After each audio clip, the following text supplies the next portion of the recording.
Hello everyone, welcome to Edu Anchor. आज हम लोग स्टैंडर्ड 11 का चैप्टर 2 जो है अकाउंटिंग इक्वेशन, उसका पार्ट 2 स्टार्ट करेंगे, जिसमें हम लोग अकाउंटिंग इक्वेशन क्या है इसको हम लोग पढ़ चुके हैं पार्ट 1 में।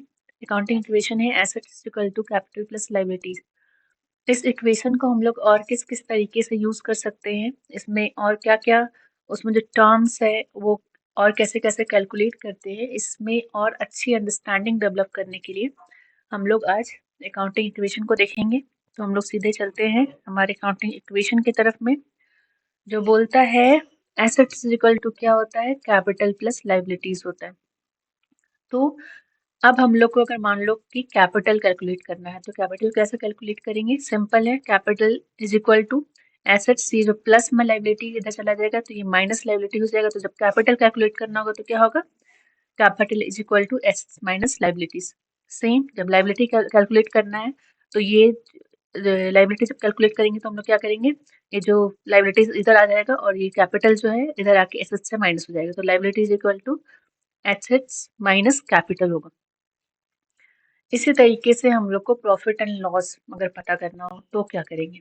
तो प्रॉफिट एंड लॉस के लिए एक फॉर्मूला होता है। जब आपको सिंपल दिया होगा कि क्लोजिंग स्टॉक कैपिटल क्या है, ओपनिंग कैपिटल क्या है, ड्राइंग्स क्या है, एडिशनल कैपिटल्स क्या है, तो फिर आप एक फॉर्मूला सिंपली अप्लाई करोगे एंड आपको प्रॉफिट और लॉस उस पर्टिकुलर ईयर का पता चल जाएगा। इस फॉर्मूला को आप लोग याद कर लोगे। वो क्या है? प्रॉफिट और loss is equal to closing capital plus drawing minus additional capital minus opening capital. That means profit कब होगा? जब क्लोजिंग कैपिटल जो है वो ओपनिंग कैपिटल से ज्यादा हो तो प्रॉफिट होगा। इन केस अगर ये क्लोजिंग कैपिटल अगर ओपनिंग कैपिटल से कम होता है तो इन दैट केस वहां पे लॉस होगा। तो इसको हम लोग समझने के लिए क्या करते हैं, हम लोग एक एग्जाम्पल लेते हैं जिसमें हम लोग लेते हैं कि हमारे पास जो ओपनिंग कैपिटल है वो क्या है? ओपनिंग कैपिटल जो है वो है 2 लाख रुपीज। ठीक है। एंड एडिशनल कैपिटल ये क्या है? ये अज्यूम करते हैं कि ये 1 लाख रुपीज है।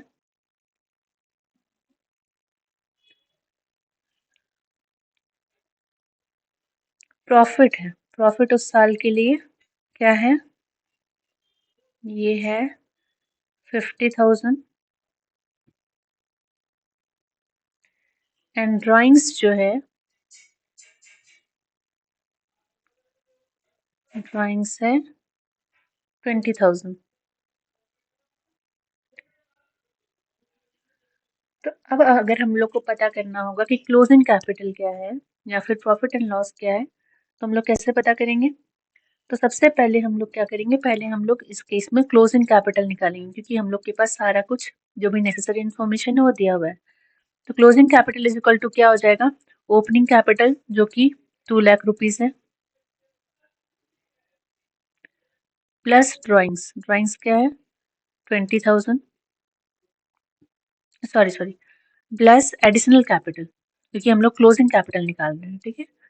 तो ये एडिशनल कैपिटल रुपीज 1 लाख का था। देन प्रॉफिट था, ये सारा कुछ ऐड होगा क्योंकि ये सारा बिजनेस में आ रहा है। जाने वाला अमाउंट क्या है? जाने वाला अमाउंट एक ही है। ये हम लोग क्या निकाल रहे हैं? ये हम लोग निकाल रहे हैं क्लोजिंग कैपिटल। जाने वाला अमाउंट क्या है? एक ही है, जो कि 20,000 का ड्रॉइंग। जब इसको हम लोग ऐड करेंगे तो क्या हो जाएगा? 2 और 1 3 लाख, 3,50,000 माइनस करेंगे 20,000 तो क्या हो जाएगा? 3,30,000।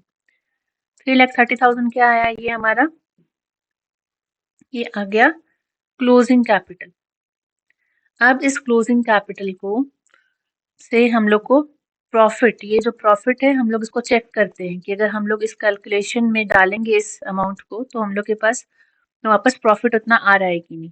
तो ये कैसे हम लोग चेक करेंगे? इस फॉर्मूला में अप्लाई करते, क्लोजिंग कैपिटल क्या है? ये 3,30,000 आया, तो 3,30,000 हम लोग यहाँ पे डालते हैं, प्लस ड्रॉइंग, ड्रॉइंग कितना है? 20,000 का, माइनस क्या करना है? एडिशनल कैपिटल, एडिशनल कैपिटल है 1 लाख रुपीज का, और उससे माइनस करेंगे हम लोग ओपनिंग कैपिटल जो था 2 लाख रुपीज। अगर जब इस इक्वेशन को हम लोग सॉल्व करते हैं तो यहाँ पे जो अमाउंट आना चाहिए वो 50,000 आना चाहिए।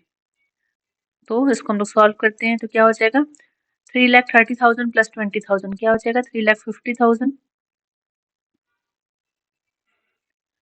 माइनस 1,00,000 एंड 2,00,000 दोनों माइनस में ऐड करेंगे तो क्या हो जाएगा 3,00,000 दोनों को माइनस किए तो हमारे पास क्या आ गया प्रॉफिट 50,000। इसको हम लोग बाद में एक बार फिर से देखते हैं। अभी ये जो इक्वेशन है asset is equal to capital plus liability, इसको हम लोग और अच्छे तरीके से समझते हैं। अब यहाँ पे कुछ एग्जाम्पल बेस्ड क्वेश्चन है, ये आपके एग्जाम में भी आता है एग्जाम्पल बेस्ड क्वेश्चन, जिसमें पूछता है कि एक इक्वेशन बताओ, एक ट्रांजेक्शन बताओ जिसमें अगर इंक्रीज हो रहा है एसेट्स में तो डिक्रीज भी हो रहा है एसेट्स में। तो हम लोग जो इससे पहले वाले पार्ट में कुछ हम लोग ट्रांजेक्शन के लिए अकाउंटिंग इक्वेशन बनाए थे, तो हम लोग सीधे उसी में आते हैं। इसमें क्या बोल रहा है कि अगर इंक्रीज हो रहा है एसेट्स तो डिक्रीज भी हो रहा है एसेट्स में। तो अगर हम लोग इस एग्जाम्पल को देखें तो क्या होगा, यहाँ पे बोल रहा है, इसमें तो एसेट्स के लिए कुछ नहीं, यहाँ पे देखिए यहाँ पे बोल रहा है about inventory worth ₹30,000 in cash. तो यहाँ पे क्या था, एसेट्स में हमारा 1,00,000 रुपीज क्या था, कैश में था, और यहाँ पे जो है ये कैपिटल इन्वेस्टमेंट है 1,00,000 रुपीज का। अब क्या बोल रहा है कि 30,000 का इन्वेंट्री खरीदा हमने कैश में, तो हमने कैश में खरीदा, दैट मीन्स क्या होगा, ये 1,00,000 से 30,000 हमने माइनस किया है, दैट मीन्स क्या हुआ है कि एसेट्स में से जो कैश था उसमें से 30,000 माइनस हो गया, लेकिन ये ऐड किधर हुआ, ये एसेट्स के साइड में ही 30,000 ऐड हुआ है। तो ये जो पहला कंडीशन है जो बोल रहा है कि increase in assets is and decrease in assets, यानी एक ही ये में क्या हो रहा है, यहाँ पे इंक्रीज भी हो रहा है 30,000 से एसेट्स और यहाँ पे डिक्रीज भी हो रहा है 30,000 से एसेट्स, पहला एग्जाम्पल। दूसरा क्या बोल रहा है, increase in assets and increase in capital. तो इंक्रीज इन एसेट्स और कैपिटल दोनों कैसे होगा, तो यहाँ पे ये पहला जो एग्जांपल है इसी का हो जाएगा, owner start a business with ₹1,00,000 या फिर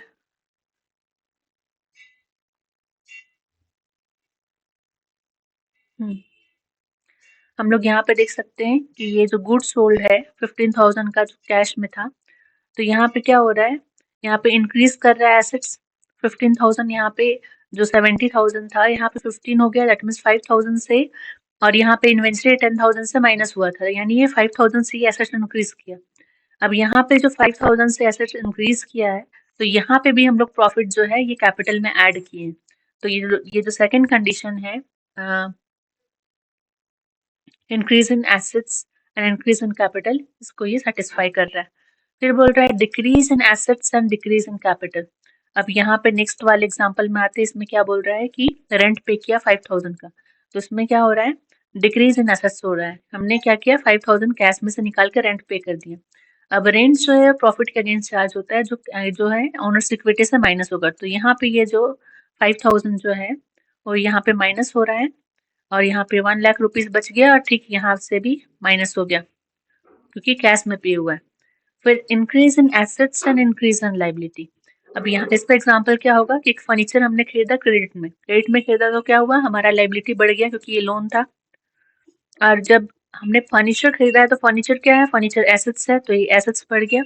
तो इस तरीके से हम लोग ये जो एग्जांपल है इसको हम लोग एग्जाम्पल बेस्ड क्वेश्चन जो है हम लोग इस तरीके से करते हैं। दैट मीन्स अगर ऐसा कुछ पूछा कि आपको एक ये दिया है कि अगर एक एग्जाम्पल दे दो जिसमें increase in assets and decrease in assets है, तो इस तरीके से आप लोग को एग्जाम्पल देना है।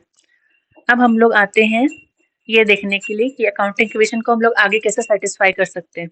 अगर मान लो कि कैपिटल है किसी बिजनेस का 1,00,000 रुपीज और आउटसाइड लाइबिलिटी 80,000 रुपीज, तो कैलकुलेट टोटल एसेट्स। तो इसको हम लोग क्या करेंगे, सिंपली हम लोग एसेट्स को फॉर्मूला डालेंगे। तो फॉर्मूला क्या है, assets is equal to capital plus liability, assets is equal to capital plus liability. तो कैपिटल क्या है 1,00,000 का है, लाइबिलिटी क्या है 80,000 का, यानी यहाँ पे क्या हो जाएगा टोटल एसेट्स, ये हो जाएगा 1,80,000 रुपीज। वैसे ही जो है टोटल एसेट्स जो है, अब एक चीज और आप लोग याद रखोगे, जो कैपिटल है, कैपिटल के लिए और भी नाम है। कैपिटल को और किस नाम से बोलते हैं, ये हो गया नेटवर्थ, इसको नेटवर्थ भी बोलेंगे, हमने पहले पढ़ा हुआ है। ओनर्स इक्विटी या फिर सिर्फ इक्विटी बोलते हैं, या फिर इसको शेयर होल्डर्स इक्विटी बोलेंगे, शेयर होल्डर फंड भी बोल सकते हैं इसको, शेयर होल्डर्स इक्विटी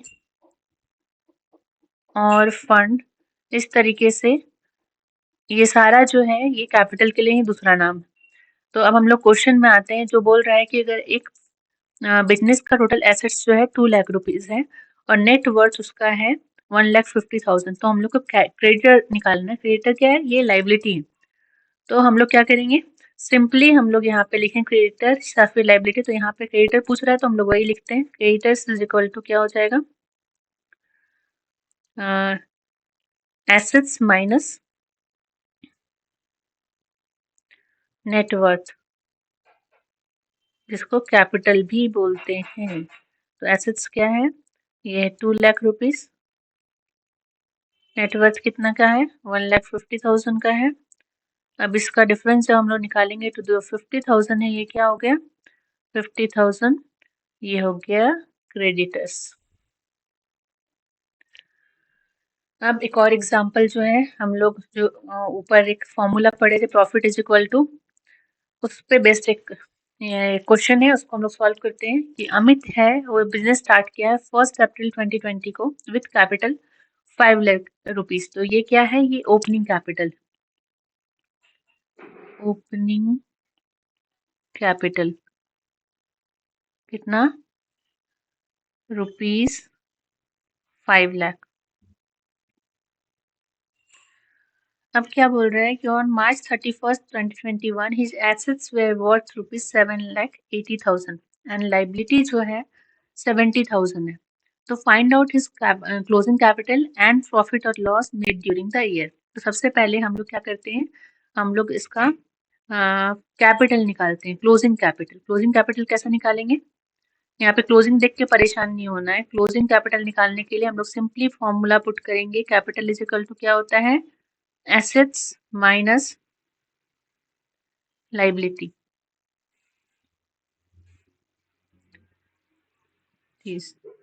एसेट्स क्या है, ईयर एंड में, ईयर एंड है इसीलिए ये जो है ये कैलकुलेशन हम लोग को क्लोजिंग कैपिटल देगा, 7,80,000 माइनस 70,000। तो यहाँ पे क्या हो जाएगा क्लोजिंग कैपिटल, ये हो जाएगा 7,10,000 रुपीज। अब बोल रहा है प्रॉफिट और लॉस निकालने के लिए। तो प्रॉफिट के लिए क्या फॉर्मूला था, प्रॉफिट के लिए था हम लोग को क्लोजिंग कैपिटल से माइनस करना था, क्लोजिंग कैपिटल में ऐड करना था ड्राइंग एंड माइनस करना था additional capital and opening capital. तो यहाँ पे कहीं भी ड्राइंग नहीं है लेकिन ओपनिंग कैपिटल है, एडिशनल कैपिटल भी नहीं है। तो क्लोजिंग कैपिटल से डायरेक्ट हम लोग क्या करेंगे, ओपनिंग कैपिटल को माइनस करेंगे। तो क्लोजिंग कैपिटल कितना आया हमारे पास, 7,10,000 रुपीज। ओपनिंग कैपिटल क्या था, ओपनिंग कैपिटल था 5 लाख रुपीज। जब ये डिफरेंस हम लोग निकालेंगे तो हो जाएगा 2,10,000 रुपीज। ये क्या है, ये हमारा प्रॉफिट है। तो इस तरीके से हम लोग इक्वेशन सॉल्व करते हैं। अब आज के लिए बस इतना ही, हम लोग नेक्स्ट क्लास में और कुछ इस चैप्टर से रिलेटेड टॉपिक्स पढ़ेंगे।